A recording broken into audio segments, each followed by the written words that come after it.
and 100% committed na mag-contribute kami para ayusin ang nasirang reputasyon ng Senado. So, isa lang ang kailangan nyo, meron na kayong simple majority. So, pwede na kayong magkaroon ng control sa... 11 kami.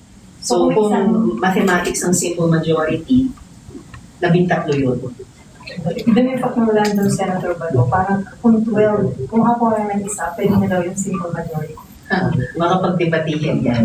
Kasi may rules sa Senado. So, dalawa talaga mga Sa ngayon, dalawa kailangan. And so far, wala pa nag-express ng intention to join the minority. May ilang may intentions, pero sa ngayon, ang solid ay yung 11 sa minority.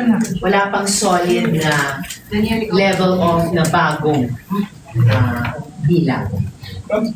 Nag-express po ng intention from the majority na sumali po. May mga pag-uusap. Yung tinatanong yung mga ugong na mga pag-uusap. So, kung may pag-uusap pero ang 100% fact ay sa minority, 11 pa rin kami. Pero kung sakali man, napag-usapan po ba sa minority na isulong na amyendahan yung rules? Kasi since 23 na lang, kung hindi talaga tatalo si Senator Bato or may warrant of arrest. Isulong po ba sa minority na amyendahan yung rules sa quorum, tsaka yung sa... Wala pang ganun pag-uusap. But speaking of pag-amyenda sa rules, kapag piniring up sa floor yung pag-amyenda sa rules para payagan na bumoto online, tutulang ko lang. Okay? Okay na ba? Ay, isa pa.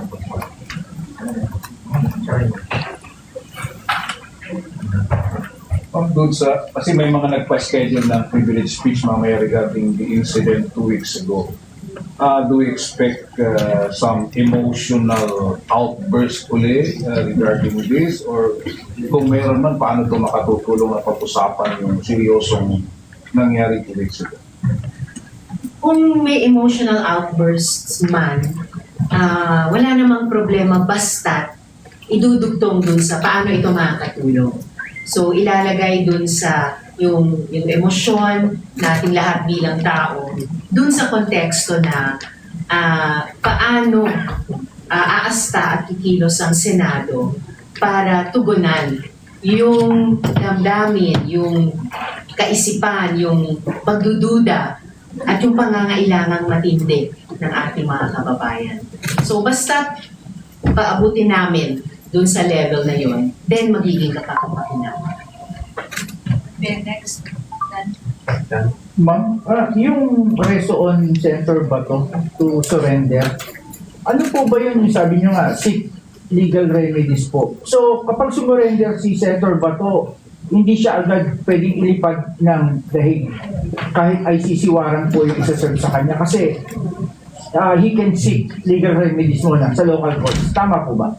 May nagsasabi na sa ilalim ng Rome Statute na operational sa Pilipinas hanggang 2019 at sa ilalim din ng mga batas ng Pilipinas, pati yung ilan sa mga pinakabagong batas, na may interpretasyon na pwede nang magdesisyon ang gobyerno na ilipat siya dun sa ICC.